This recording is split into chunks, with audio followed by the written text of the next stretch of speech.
Salut, bienvenue sur Develop Africa.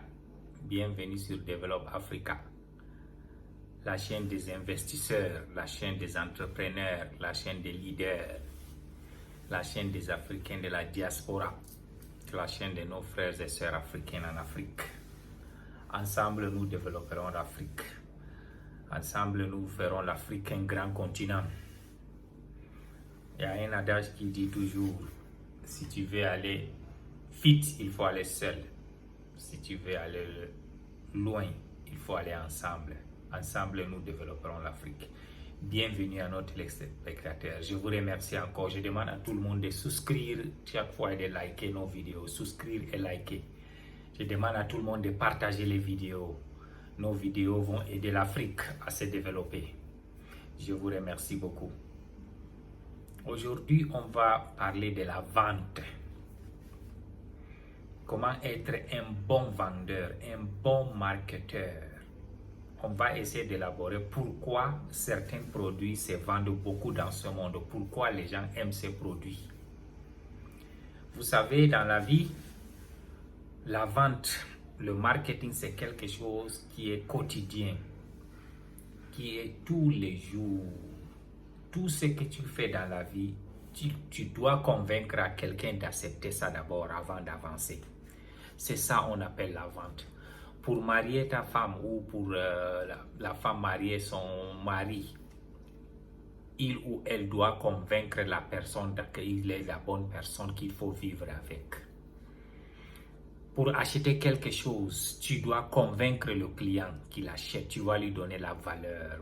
Les enfants doivent aussi vendre à leurs parents pour trouver ce qu'ils vont. Tout ce que tu fais dans la vie, il faut qu'il y ait la vente. La vente, ça veut dire l'art de convaincre quelqu'un d'accepter ce que tu lui dis et croire et te donner son argent. C'est ça la vente. Aujourd'hui, je vous donne un exemple. Ça, c'est un calepin. Un calepin, je dis comment vendre ce calepin-là. Maintenant, pour vendre ce calepin, quelles sont les stratégies, les astuces auxquelles je vais utiliser pour arriver à convaincre quelqu'un que ce calepin-là est bien pour lui? Vous savez, dans la vie, pour vendre, pour être un bon vendeur, il faut être un bon psychologue. Un psychologue, ça veut dire c'est quelqu'un qui comprend comment les autres y réfléchissent, comment les autres pensent, comment les autres réagissent. C'est ça la psychologie. Connaître comment expliquer la personne, la chose que tu vas lui vendre, elle est utile à lui. Parce que quand tu es un vendeur, il faut que tu connais d'abord mettre ta chose utile. Tu donnes l'utilité de la chose. Après, tu attaches une émotion à la chose. Ça veut dire que tu racontes une histoire qui va donner de la valeur à la chose. Après, tu attaches une identité. Je vous donne un exemple aujourd'hui. D'abord, on voit l'exemple des cars. La Toyota Corolla, c'est une voiture qui coûte moins cher par rapport à la Ferrari, par rapport à la Lamborghini, par rapport à la Rolls-Royce, par rapport à la Bugatti. Qu'est-ce qui fait que ces voitures-là ont des différents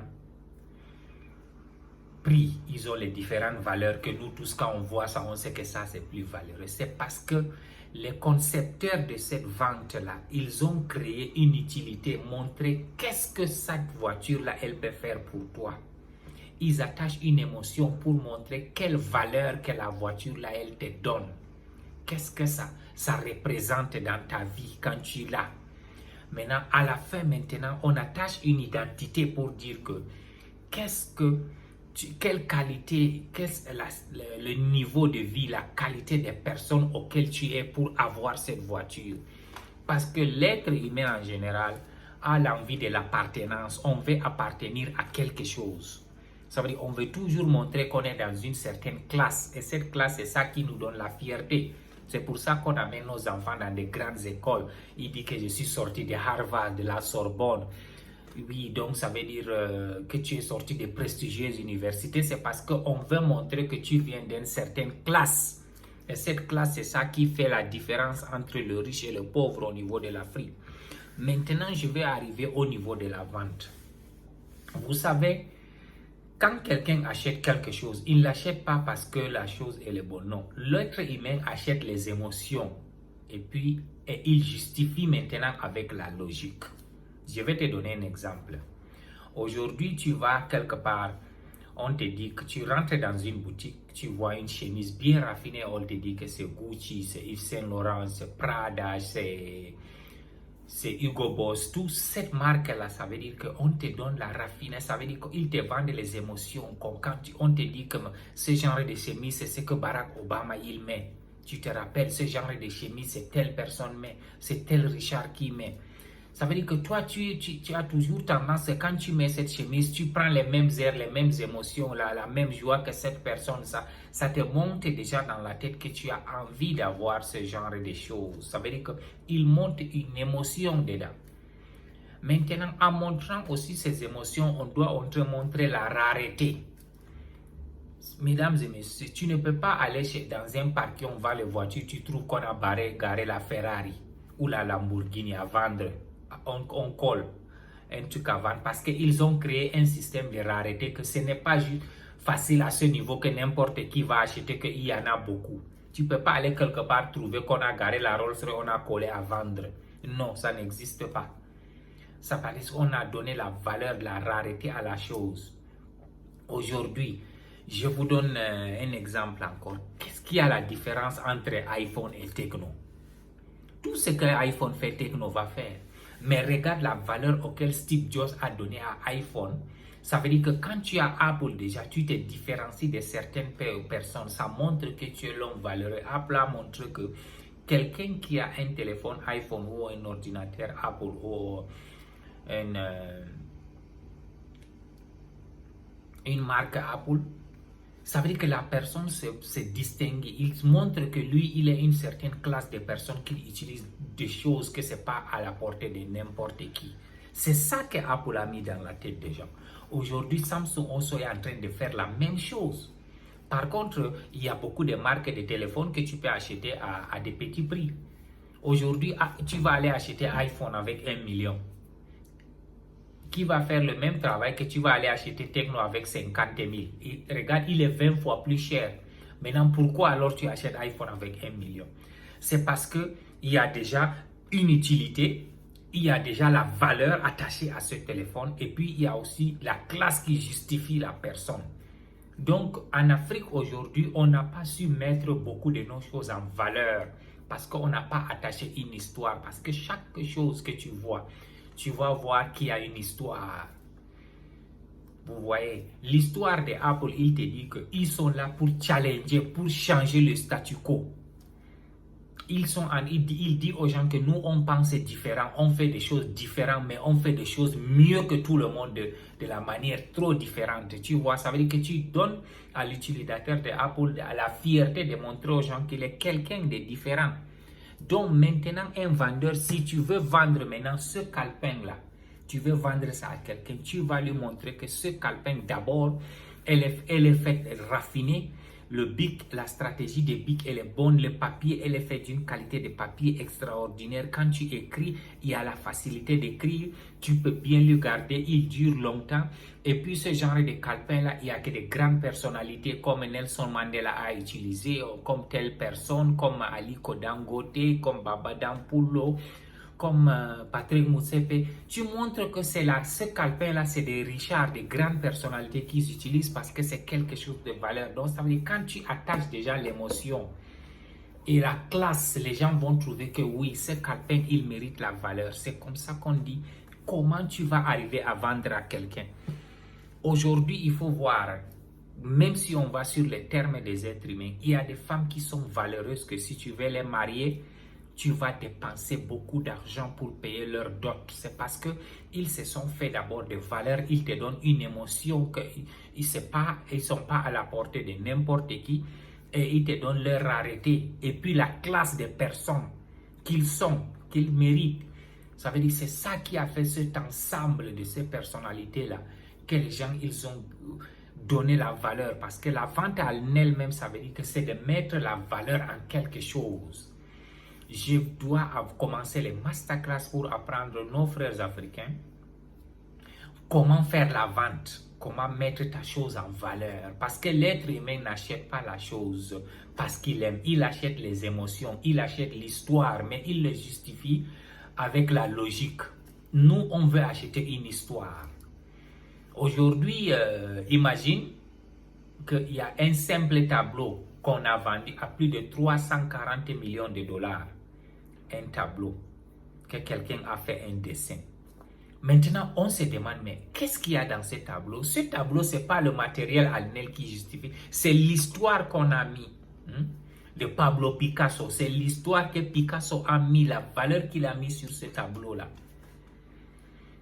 Donc maintenant, apprenons à créer de belles histoires sur nos produits. Quand tu attaches une histoire à un produit, à la fin, ce produit-là devient un produit de valeur. Parce que l'être humain achète l'histoire, il achète l'émotion. Maintenant, il le justifie avec la logique. C'est pour ça qu'on doit toujours commencer à être des bons vendeurs. Même il faut voir, les enfants sont des bons vendeurs. L'enfant va te donner une histoire qui va te donner je vais faire ceci, si je vais faire ça, je vais ça, c'est pour ça que tu dois me donner ça. Et quand l'enfant connaît bien marchander, il faut voir les petits enfants qui connaissent marchander, chaque fois trouvent ce qu'ils veulent. C'est ça l'art de la vente. La vente, c'est pas exposer la chose, c'est donner la valeur. Je me rappelle une fois, je suis allé à Nairobi au Kenya, on est allé dans un café. Vous pouvez imaginer que ce café, quand tu pars boire un café, si c'est en francs CFA, un petit verre de tasse de café là, tu vas payer à plus de 12 000 francs. Je me suis demandé, mais qu'est-ce qu'il y a derrière ce café là? Quand tu arrives là-bas, la personne qui va te servir va venir avec le paquet du café. Il te dit, ce café-là, c'est le café d'eau Brésil qu'on a fabriqué dans telle famille à l'époque de l'esclavage. Ce café a été raffiné de cette manière et a été conservé tel nombre d'années. Et ce nombre d'années, ce café a été certifié par les plus grands buveurs de café comme tel, comme tel, comme tel. La personne te donne des histoires jusqu'à il met la valeur sur la chose. Tu dis non, je vais ça, quand on t'amène, on te donne une facture 12 000, 24 dollars. Maintenant, celui qui ne comprend pas, il dit, mais comment se fait-il que j'achète un café à 12 000, un verre de café? C'est l'histoire qu'on t'a vendue. Ça veut dire les émotions. On a tiré ces émotions pour te montrer comment valeureux. Imagine que tu vas acheter une montre Rolex. On te dit que le Rolex là, c'est 5 ou 10 millions de francs CFA, tu l'achètes. Est-ce qu'il y a les montres aussi de 10 000 francs CFA? Pourquoi tu n'achètes pas? Parce que Rolex va te donner l'histoire derrière Rolex, comment on l'a fait, la valeur, qui sont derrière, quel genre de personnes ils ont utilisé Rolex, quel genre de personnes qui respectent, pourquoi la dureté, l'eau. Il te donne les utilités de la chose, l'émotion de la chose et puis also la classe de la chose. Ça veut dire que l'identité, qui est capable de le prendre. Quand tu veux être un bon vendeur, mesdames et messieurs, il faut toujours créer l'utilité. À quoi cette chose est utile? Il faut donner le pourquoi. Le pourquoi, c'est créer les émotions, créer une histoire et après aussi montrer quel genre de personnes qui ont ce genre de choses-là. C'est ça la vente en elle. Nous tous, nous savons aujourd'hui que si tu veux réussir dans la vie, il faut toujours créer la valeur. Pourquoi Coca-Cola aujourd'hui est le produit le plus vendu dans le monde? C'est parce qu'ils ont attaché une histoire. Ça veut dire chaque personne que nous connaissons dans notre vie a une histoire avec Coca-Cola. Peut-être son anniversaire, le jour de mariage, tout ça, tu vas trouver Coca-Cola. Donc, Coca-Cola a créé une émotion. Elle est devenue utile. Maintenant, c'est devenu l'identité que tout le monde là, qui se croit bien là, doit boire Coca-Cola. C'est comme ça que nous aussi, on doit créer la vente. On va continuer des vidéos toujours pour expandre la vente. Comment être un bon vendeur, comment être un professionnel, comment réussir, comment gagner beaucoup d'argent. Je demande à tous mes téléspectateurs encore de souscrire et de liker nos vidéos. On aura chaque fois des vidéos. Ensemble, nous développerons l'Afrique. Ensemble, nous ferons de l'Afrique un bon continent où vivre. Ensemble, nous ferons de l'Afrique un continent de joie, de prospérité et de bonheur. Je vous demande de souscrire et de liker. Je vous remercie. Merci.